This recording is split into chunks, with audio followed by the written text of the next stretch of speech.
Here's my story. Be 16. Be black and have family down in Alabama. They farm and own a huge amount of land in Huntsville. Uncle owns a big house and a bunch of trailers they put up in the woods for hunting or camping. Down south, cousins suggest that we go out there to camp. Know I'm a city kid from Chicago, so they tease the fuck out of me. Collect food, kill a pig and some chickens, and bring necessities to camp out for a few days. We get to the camp, and it's obvious something is weird. Air has this weird electrical smell, like right before a storm, like ozone. Think nothing of it, and pack and go down to a little creek, swim for a few hours. All of a sudden, some older white guy and white teenager come out of the bushes. He has a shotgun in the crook of his arm and says hello and asks us what we're doing this far back in the woods. Tell him about my uncle, who he knows, say we're camping out. He tells us we need to be real careful out here and stick together. There was a big animal in the woods. His son, who's my age, asks if he can stay and hang out with us. He says okay. I'm going to stop green texting because the story is fairly long and the format is harder to write in. Okay, so we end up playing football. Dicking around with me, there's the white kid Tanner, 5 of my cousins, and then 4 of their friends. In total, there were 5 girls and 6 boys. We're all around 15 to 17. We ended up just dicking the day away. So we head back to the camp and pulling out some stuff for a campfire, even though the trailers both had kitchenettes. Tanner says that his family's property sits up against my uncle's. He wants to run home and ask his dad if he can come out camping with us. My cousin Rooster says he's going to go with him since it's going to get dark soon. One of the girls also wants to tag along. It's about 7 o'clock, and it's starting to get pretty dark. Take flashlights and take the trail towards Tan's property. The rest of us chill. We make s'mores, drink, kiss on the girls. About 30 or 40 minutes later, there's that smell of ozone again. You could smell it all over the smell of the fire we had started. And this really nasty coppery smell, like right after you've had a nosebleed and it stopped. I wasn't exactly like dry blood, but it was that nasty metallic back of your throat smell. Immediately think that it's some sort of electrical malfunction or someone left a hot plate on or some shit. Search the trailers and nothing is on, but we can all smell it. All of a sudden, we can hear people booking down the pass toward us, and Rooster, Tana, and the girl all come running into the clearing out of breath, and they don't even break stride, and they all run to the trailer right by where the fire is.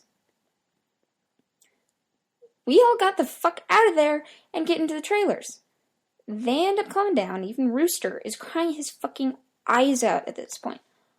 All the while, the fire is guttering lower and lower, so my cousins say fuck it and are about to go outside to get the generator out of a shed behind the trailers. Tanner goes, fuck no! Lock the front door! Ain't nobody going outside! He's been crying too, and his eyes are bloodshot and puffy. His pants are dirty as shit. He goes on to tell us that they went up to his house. His father said sure he could go out camping, but make sure they were careful on the way back, and that maybe they should take one of the hunting rifles just in case. Evidently, Tanner had seen something out in their yard a few days before. One of their pigs had come up, ripped up and half-eaten. They assumed it was just some big cats or coyotes, even though they don't usually fuck with live animals. Gone upstairs and packed his stuff and told his dad they'd be okay without the rifle because coyotes avoid people. So they started walking back down toward where we were camping. So Rooster finally stops crying and shaking. The girl already had, but she was just staring out the window with a dumb look on her face. Since they'd gotten halfway into the woods toward the camp when they started to hear shit in the forest. It's almost pitch black by this time, so they weren't sure at first what the fuck it was. The girl says she heard something in the bushes right off the trail. They all beamed their flashlights over there, and there was someone standing back in the woods in a little hollow. Rooster said they had shouted at him and told him that he was scaring the fuck out of them and what a dick he was. He says that that's when he realized that the guy was facing away from them. So they keep walking, and they start smelling the nasty coppery ozone smell, and they say they look off into the forest on the opposite side, and it's a dude standing in the forest, backward, slightly closer to the path. So now they start power walking and Tan keeps going. I should have taken the fucking rifle. As they're telling the story, the smell is still super strong, even inside the cabin. They say that after they started walking faster, that kind of low gibbering had started coming from out of both sides of the wood. They started booking it back to the trailer. The girl said she had flashed her flashlight out of the woods to the side of them, and they'd seen something jerking itself through the woods, and the gibbering just got louder and louder, and when they could see the light from our campfire, something had come out of the woods about 40 yards behind them into the track, and they just flat out ran as hard as they could to the trailer. So we're out in the fucking woods, and we're assuming at this point it's some rednecks or some shit trying to fuck with us. All of a sudden, my cousin Junior starts going on about how he went to school with a native kid that was telling him about the Goatman or some shit. We promptly tell him to shut the fuck up, because we don't need any spooky talk right now. But he keeps going on and on about how it's the fucking Goatman, and we're in his woods, and blah blah blah. Now, at the time, I had never heard of a Goatman or any of that. But then a couple years ago, the year before I graduated from college, I had a Menom for a roommate, and I ended up asking him about it. And to sum it up, it's basically a fucking man with a head of a goat, and he can shapeshift, and he gets among groups of people to terrorize them. It's also supposed to be kind of like the Wendigo, and it's bad modo to even talk about it, and even worse if you see it. Keep in mind, I didn't know this back when I was 16. So my cousin is going, the Goatman's going getting and fucking get us. Girls are terrified, and my cousins and I are all fucking trying to figure out if it's just some hillbillies or if it's some animal. So all of a sudden the smell just goes away. Like, to this day, I haven't even experienced anything like it. Like, usually smells fade away or get less. It just literally was there 1 second, and then not the second. So after an hour, making about 9 or 10, we stopped shooting bricks enough to go back outside and stoke the fire again. We figure if it was just some assholes trying to fuck with us, so we didn't go back home, because we think if we do, they'll chase us through the woods or some crazy shit. Nothing else weird happens that night. And we stay another night. And for the main part of the night, nothing happens. About 1 a.m, we're outside getting drunk and telling ghost stories. Someone is finishing some too spooky story, I don't remember what about, smell comes back. And it's so fucking strong that one of the girls literally starts vomiting. I stand up, and you can actually feel how clammy the air is. And I say we should get inside. This isn't right. We should have just fucking left. They all go back inside, and we're standing around. My cousin just keeps going on about how it's the Goatman. My cousin Rooster tries to shut him the fuck up. All the while, I'm just feeling that something's wrong, and I can't figure out what the fuck it is. We end up sitting there for a while. Smells just as strong, and we're terrified, and all huddled in this camper. We end up cooking brats for everybody because nobody wants to go outside. It's one of those packs with 4 brats in a pack, and we have a total of 3 packs. Grill them up on the stove and give everybody a hot dog. I get mine. After a while, when my cousin gets up and goes over the pot to get another one, he starts grumbling about how the fuck do I get 2 and everyone else only got 1? And I look at him like he's fucking stupid. I tell him everyone only got 1 because there are only 12 brats. If he wants more, he should open up a new pack and cook some more. That's when the girl that had been out with Rooster and Tan just starts screaming, "Oh Jesus! Oh Lord! Get out!" She's crying and shivering, and it dawns on me, the cousin's standing up, what the fuck is wrong? Me and him both glance around the room, and I can feel my heart fucking sink. I run the fuck out of the cabin, and the girl runs up with us, the trailer door banging against the side of the trailer as everyone books out of the cabin. One of my cousin's friends asks us what the fuck was wrong. And I start counting us, and there's only 11 now. I shit you not, my cousin verified. There had been 12 people in the cabin. But being that everybody didn't really know each other well enough, nobody really noticed the whole fucking time that there was an extra person. And then I realized earlier that I'd kind of noticed something was off. You know how when you're just dicking around having a good time, you don't really sweat the small stuff. You don't always keep track of certain stuff, but I'm dead sure that someone else had been in the trailer with us. And that they had been there for at least a fucking day eating with us. What makes it worse is I could figure out which one because I don't think anyone ever actually interacted with the other person / the Goatman. The girl kept praying to Jesus and we're all sitting outside. Eventually we get big ass sticks and go back in the cabin and there's nobody in there. Count again, 11 people. Go back into the cabin, lock the door, explain what the fuck happened, and the girl says that she realized too, and that's when he was about to do something. The person sitting next to her grabbed her leg hard and leaned over toward her and said something she couldn't understand. So we were pretty much scared as fuck, and we hold together and I fall asleep. I wake up, the sun is just coming up and half the people are asleep, and then half are packing our shit up. We don't want to walk back home, but 4 people want to stay until the sun is all the way up. And some people think that we're just fucking around and still want to stay in the trailers. I just want to get the fuck out of the woods. The girl's name was Kira, the one that the Goatman had touched. Anyway, I asked her if she really thinks it was something bad, and she says she just wants to go home, and she doesn't want to be out in the woods alone for another night. So we decide to split people up, and that the 4 that want to go can go, and that I have to stay because I have the keys to the cabin, and it's my uncle's, and I have to lock up. I'm super pissed at this point, because I feel like people aren't taking this shit seriously, and I don't want to be one out in the woods for another night. So I spend the rest of the day trying to convince the rest of the people, now 4 girls and 4 guys, to just beat the fuck out of Dodge. Tanner leaves with them to go get a rifle and says he's going to be back. So there are just 7 of us left. It's about 4 p.m. Around 5 p.m., he hasn't made it back yet. We're getting extremely fucking antsy, and the only reason I stopped begging them to go back was because he went to get a gun.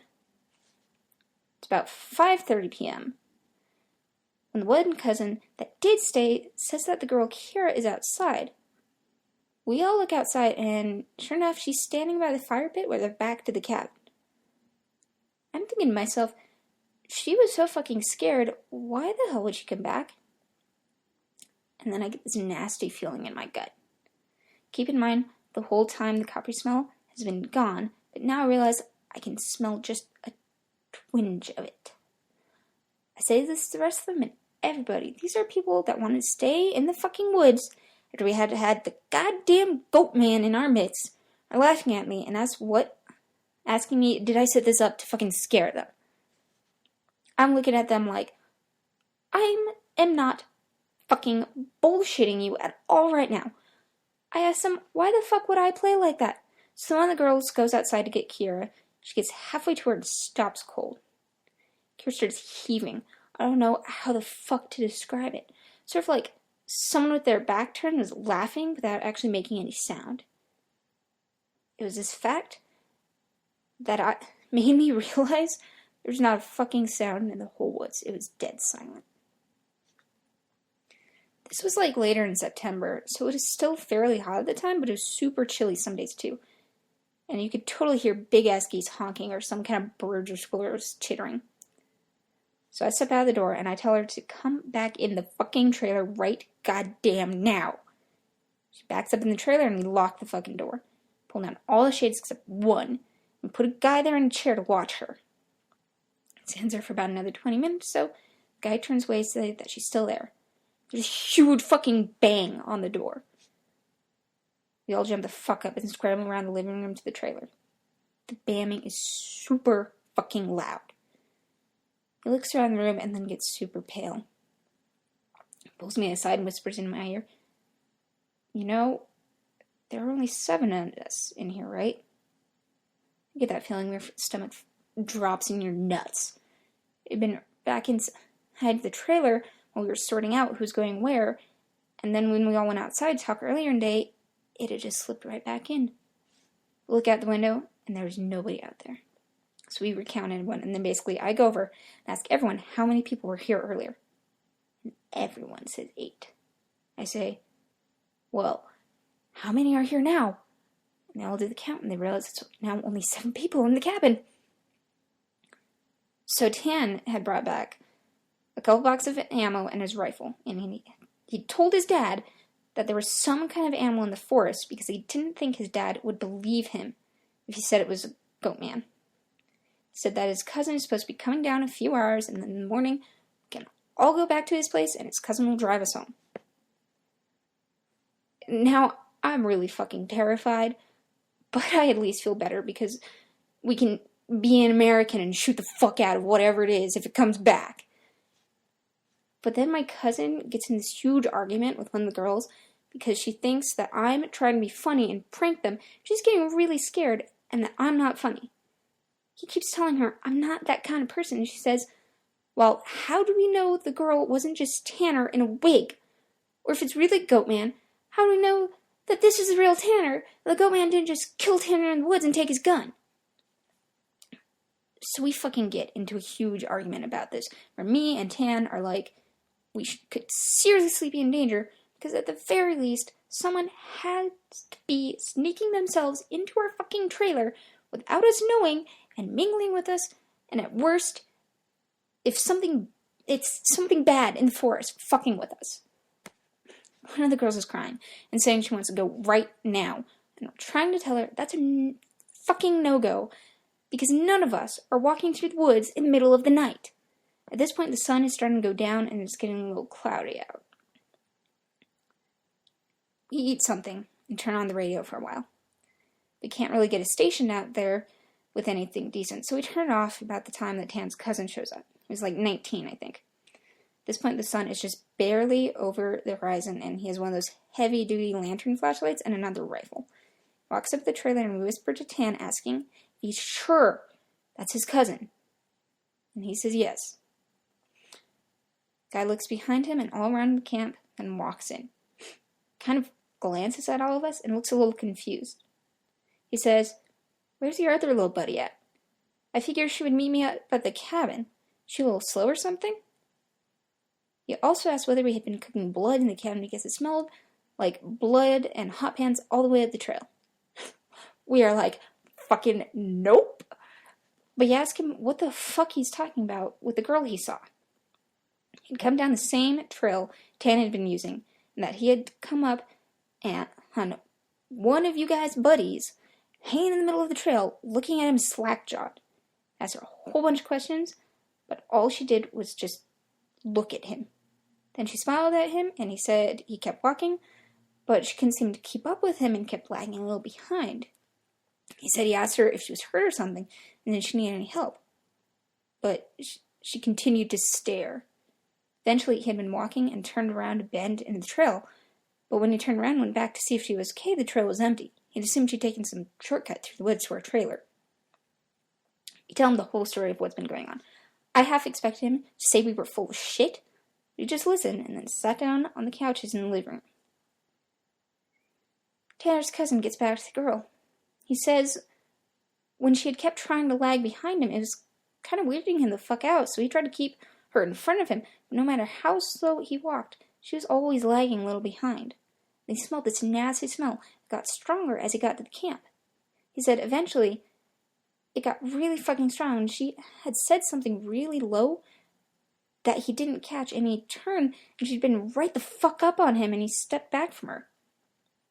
At this point, he asked her if she was okay, and if she wasn't, for him to carry her back the rest of the way, and she just kept staring. He said he reached out for her, as if to grab her on the shoulder, but he must have misjudged the distance because she was off to the side of where he had put his hand, like she moved while he was looking dead at her. So at this point, we know this shit's real, unless Tan is playing a joke, which we can tell he's not, because he's almost pissing his pants. So they load up their rifles, we eat some more, and we just kind of sit around until 11. To this fucking day, every time I think about this, I really pray to God that it's some huge prank that my cousins played on me and just never revealed, so I'd shit for the rest of my life. At 11, stinky coppercrumb turns into a really nasty, gross blood smell, like cooking blood and singed hair. Tan and his cousin Reese get the fuck up instantly and grab the rifles. There's like a half knocking, half clawing at the door, and I shit you not, there's this voice, and it sounds like when you see those YouTube cats and dogs whose owners teach them how to talk, and it says it in this haltingly weird tone voice.